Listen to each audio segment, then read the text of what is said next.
working on the wing. So I have the inspection covers laid out. Also going to run the wiring for the wingtip lights and other electronics. Working on the remote magnetometer for the Dynon system. Because the Adahars unit will be mounted in the front of the fuselage and surrounded by steel, decided that I wanted to have the remote magnetometer to make sure that I had accurate readings. The remote magnetometer will be mounted in the outboard bay of the right wing. There's very limited metal and electricity around this area, so this will be the bay that it gets mounted into. Built a tray to hold it, so the magnetometer will go, it has to be mounted with the cord facing forward, with the sticker facing up and the tabs down, so it has to be mounted this way inside the bay. So I built this tray here, so bent down the flap there so it'll be riveted to the spar. Bent down these edges to give it so it doesn't flex forward and back. Bent the back section up as well so that it gives it rigidity across the longitudinal surface. And then built these two uprights for the lateral this way. So those will be mounted in. Have all the holes drilled.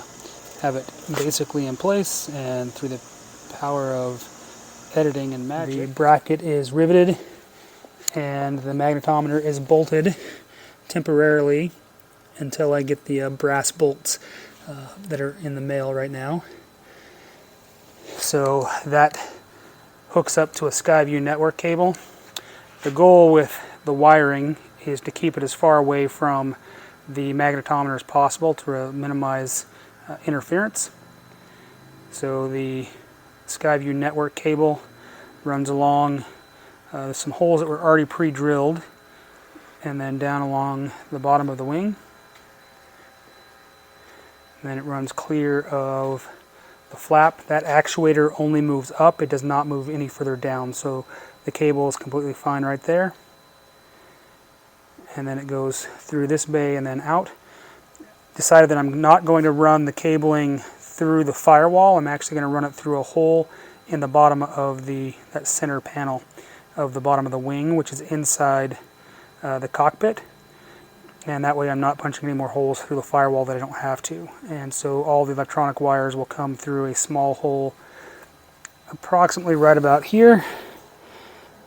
And then they'll come down and they'll go back into the fuel tank area where the electronics are and connect to everything back there.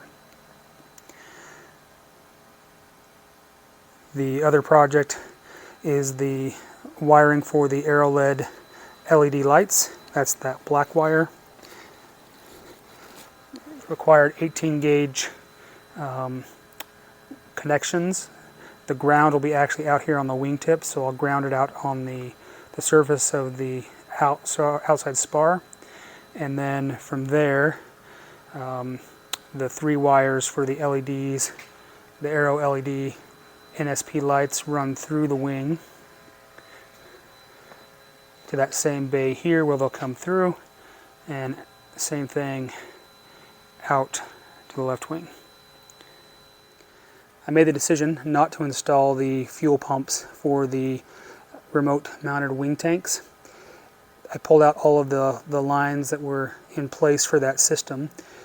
Ultimately, in this plane, with the size of it and my mission, 3 hours of flight time, or almost 3.5 to 4 hours of flight time, is plenty of flight time. And typically when I'm flying, I like to stop every at least 3 hours. So in this case, I'll be able to carry fuel in the remote wing tank fuel tanks that'll be out on the wings, so I can stop at remote strips and fill up.